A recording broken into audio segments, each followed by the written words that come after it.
everybody. Welcome back to Bayou Time. Harry McCullough here. We're going to spend a couple of segments talking about a very good mission that happens on the Bayou, and it's called After the Mission. Here to talk about Ricky False and Dennis Dufresne.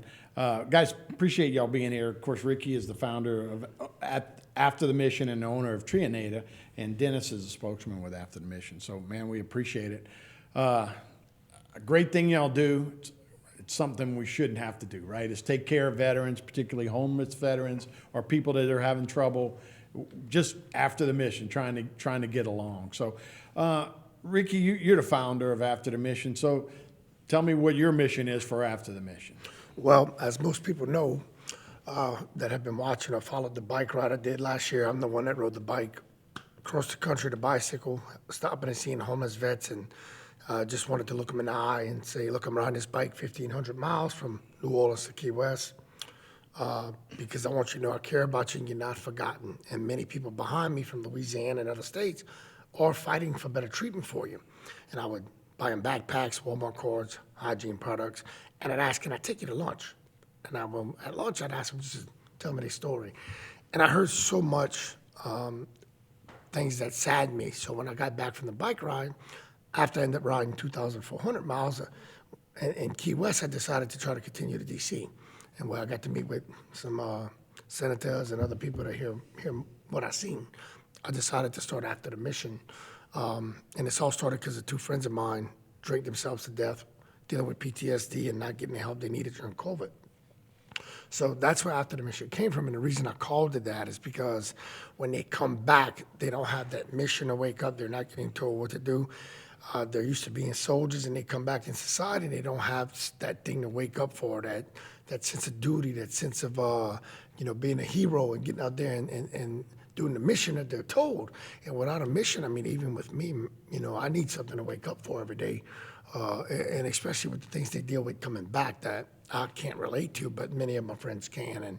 And they come back and they have nothing to do compared to what they used to have. And a lot of stuff they see in there and the thoughts, and some of them have guilt, and I have an uncle that he still talks about Vietnam and he feels guilty for things that were done there. But I mean, they're soldiers. They're meant to do that. But when they come back and they have time to sit there and think, and their thoughts get to them, sometimes they start maybe second guessing what they did, and that's got to be a hard thing that I know nothing about. But that's why we call it After the Mission, and we're focused on helping homeless vets find housing, or if we get them a hotel room as long as we can.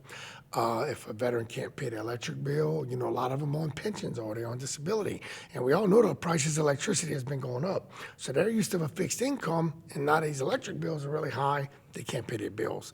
So we help them with that. Once we get proof that they're a veteran, we have to have that for the IRS, Sure. Yeah. The federal government wants to know.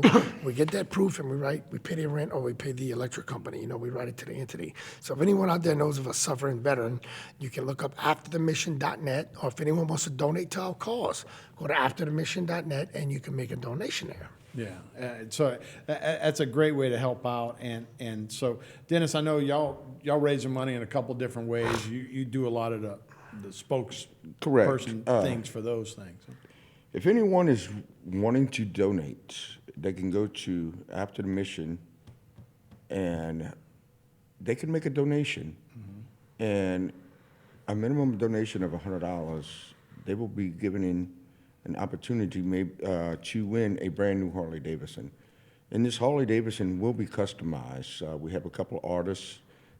Hans Geis is one of them, and Veterans, right? Yeah. Everybody sees his great, beautiful murals painted here downtown, and the other one, Ivy Trostclair. He was actually Biker Build-Off. Biker Build-Off did the Katrina bike, a phenomenal bike, and his work is along with Hans Geis is phenomenal.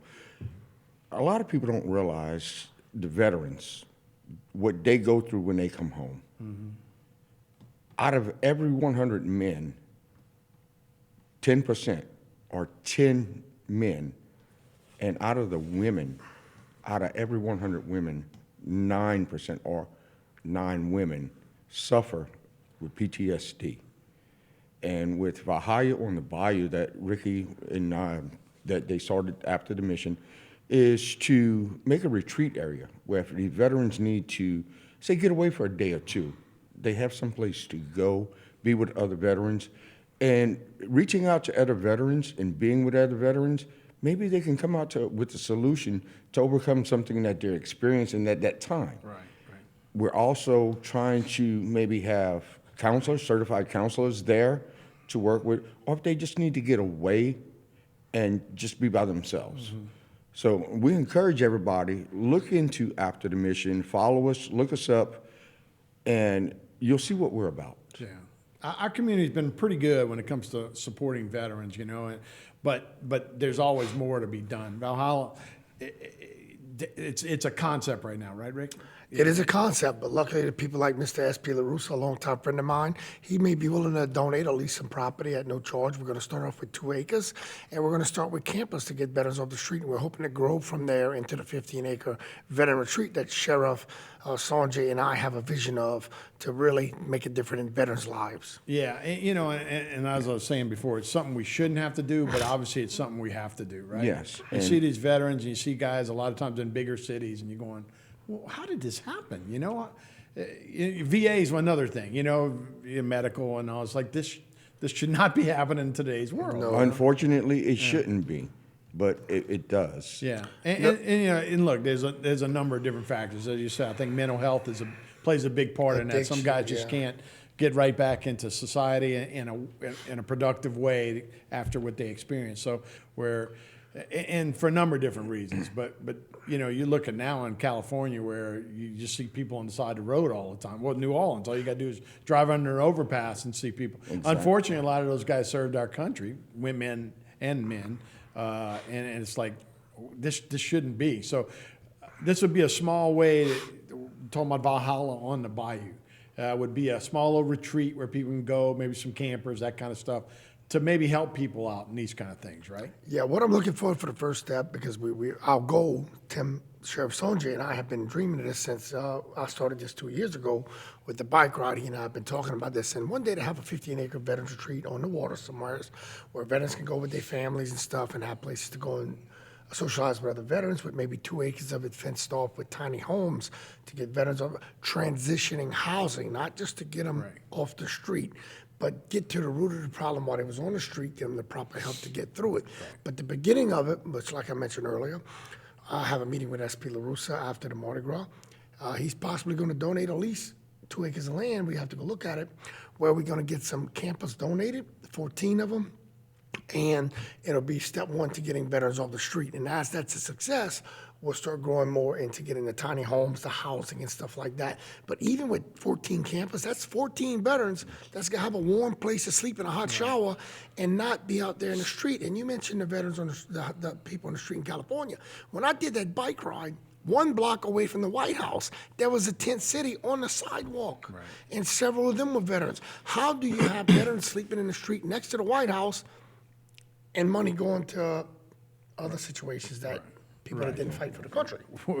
No, absolutely. So, yeah, go ahead, No, Dennis. what I was gonna say, excuse my French the way I say it, it's ridiculous when you have veterans that close to the White House that are homeless, that are sleeping in tent city, to where government funding is going on different things, where it's plain as day, clear view that our veterans need help. And I just wanted to add, like, if somebody out there that wants to help and make a donation to After the Mission, if they can't do a monetary donation, toiletries, hygiene supplies, anything like that, socks, backpacks, clothing, we accept all of that. That way we can get it to these, veterans that may not have a lot, that it's something.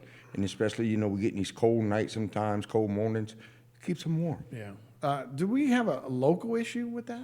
We do have, and I'll tell you, I've been speaking to a former veteran, Raquel Parfait. She works over at the Stark, and they take in all homeless, and many of them are veterans. The problem is they can only take them for a couple of days, and then they have to release them and give them a couple hotel vouchers. But after that, they can't help them. And we're trying to get some donated clothes and other stuff to where we can go and give it to the homeless there. It won't just go to the veterans, but all homeless.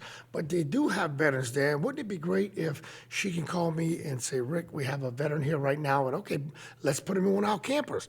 To get them off the street at least, So we're teaming up with them. And also I've been talking with Todd Terrell with the United Cajun Navy. We're teaming up with them. He wants after the mission to spearhead any disasters like what just recently happened in Fort Myers. Spearhead them going there to the VFW like I did after Hurricane Ian. Find the veterans at the VFWs and other places. Send him the list of what I need, and he'll send me an 18-wheeler.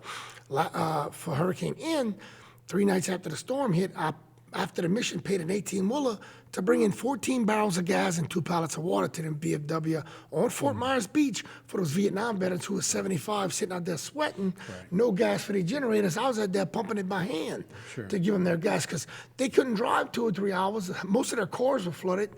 They couldn't drive that far to wait. Y'all, we all know how it is. Right, sure. Wait 8 hours to put a pump to run out of gas before you get there. We don't want that.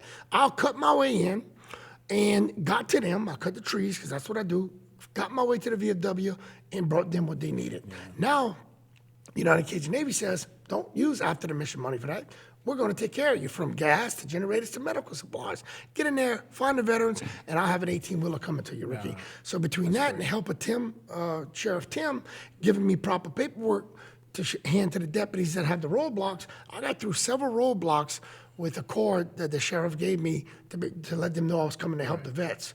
They allowed me through the roadblocks at any hour of the night to get to the vets. Yeah, that's great. And He's especially awesome. after disaster, but as you were saying, almost every night's a disaster for people that live on the street. You're right. What mental health is that? How do we help those guys that way? I don't know if something changed during Vietnam. I don't know but it seemed like the guys from World War II kind of came back. We all celebrated, Korea. and since then, a lot of vets have had trouble getting back to society. Do we have any idea or how we can help? I'm speaking right now with a couple of different people that work in that department with the veterans to get more insight on that. So I know how to handle the situations a bit better. But my VP, luckily, is a West Point graduate. She did a tour in Afghanistan. She wasn't kicking in doors. She's a captain, Army Intelligence, but she was mortared every night, bombed every night. So she's a combat vet. She's PTSD and she's disabled. She is more on the one that I let handle that stuff because of her qualifications. Yeah. I'm just the racehorse. And look, and I shouldn't even say it didn't seem like, because we don't know. I'm sure all of those guys came back and struggled when they came back too, right? Right. I'm sure this has just been a thing of war since the history of war. But back in probably. they called it Soldiers' Heart in the Civil War. Right. So yeah, especially then, So I'm sure that's all been part of it. Look, any little part y'all can do to help out, man, we appreciate anybody that serves. And again, afterthemission.net is how we can get involved with you guys and help out and really take care of our veterans. Guys, Dennis and Ricky, thank you so much. Thank you. We'll be right back with more Bite Time after this. Hey, man, thanks a lot.